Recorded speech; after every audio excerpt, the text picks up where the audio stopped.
Olá, aqui quem fala é o professor Cristiano Mota, fisioterapeuta com especialização em osteopatia, formação em método Mackenzie e outras especialidades.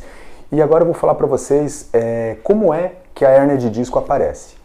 Então, antes de iniciar a falar para vocês o que é a hérnia, como aparece a hérnia de disco, eu vou contar uma história para vocês de um paciente. A história desse paciente que eu vou contar para vocês é um paciente que mora numa cidade próxima da Joinville, onde eu estou falando agora, a cidade de Jaraguá do Sul.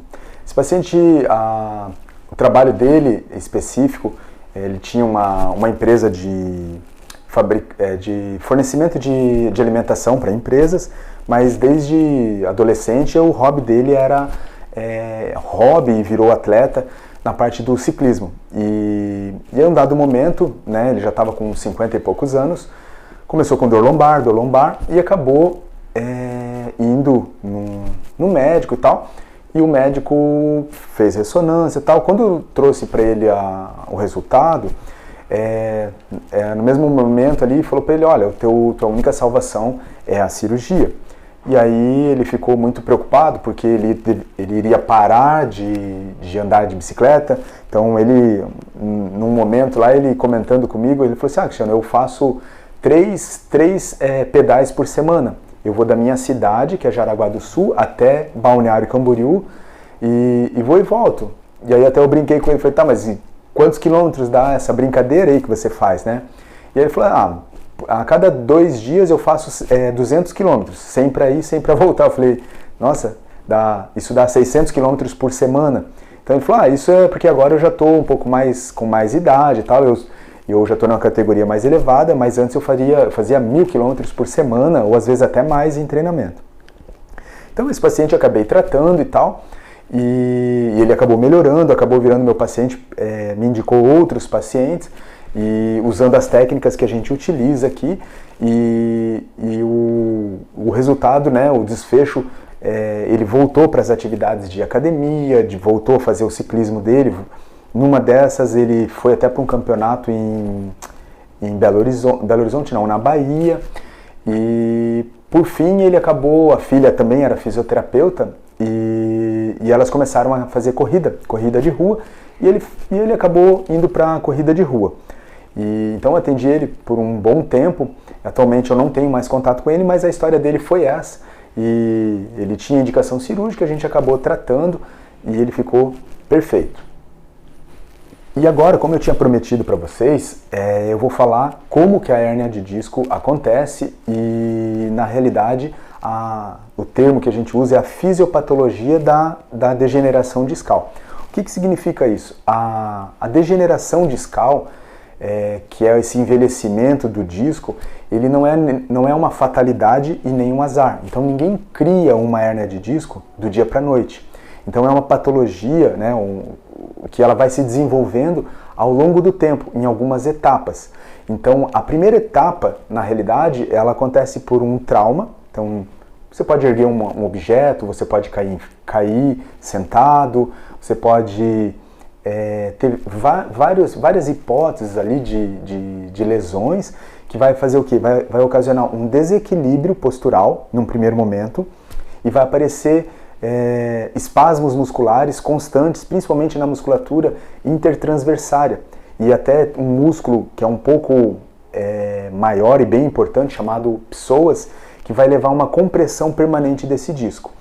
Nessa compressão permanente desse disco, ela vai ser progressiva e vai fazer com que as propriedades de osmóticas e mecânicas não vão mais conseguir fazer com que esse disco se hidrate. E aí, ele não hidratando, vão acontecer microlesões nesse disco. Nessas microlesões vão acontecer fissuras, rasgos e rupturas. Um segundo momento, ou uma segunda etapa, depois que acontece as rupturas, os rasgos e dessa desidratação toda, o disco ele vai perder a espessura dele. Então ele vai começar a diminuir o tamanho dele, trazendo as modificações de pressão biomecânicas ao nível da vértebra, e isso vai fazer o quê? Hiperpressão das facetas articulares posteriores, que são estruturas que ligam uma vértebra a outra, E com isso daí vão acontecer as lombalgias mais intensas e aparecimento dos osteófitos, os famosos bicos de papagaio. E na sequência de um esforço que o paciente possa fazer de flexão e rotação associado, um fragmento desse disco ele pode se deslocar tanto para o lado direito ou para o lado esquerdo e vai levar a um aumento dessa pressão intradiscal e uma hiperpressão sobre o ligamento longitudinal posterior, que é um ligamento que fica na parte interna do canal vertebral, que vai provocar uma irritação do nervo sinus vertebral. Que isso daí vai fazer o quê? Vai ocorrer uma inflamação associada a um edema local e espasmo reflexo, que vai agravar a compressão discal e o retorno ao centro do disco.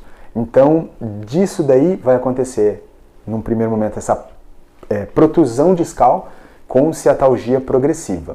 Os sintomas discais vão ocorrer desde dor aguda, manifesta-se desde que o peso do corpo está sobre o disco, sem tempo de latência, aumenta na posição sentado, às vezes na posição em pé, por causa da gravidade, e durante a noite pode ter aumento de dor, quando o paciente faz a flexão, né, dobrar para frente, com a tosse e principalmente o paciente quando vai ao banheiro. Esses são os principais sintomas que, além das dores irradiadas da lombar até chegando numa ciática até o pé. Num próximo vídeo eu vou falar para vocês sobre as classificações das lesões discais, que vão ser bem importantes para os pacientes, para os alunos poderem entender como se classifica as lesões discais. Se você gostou desse vídeo, você pode indicar para um amigo, pode compartilhar, enviar alguma mensagem que a gente responde. E estamos aí até o próximo vídeo. Um grande abraço, espero ter ajudado todo mundo e até o próximo vídeo.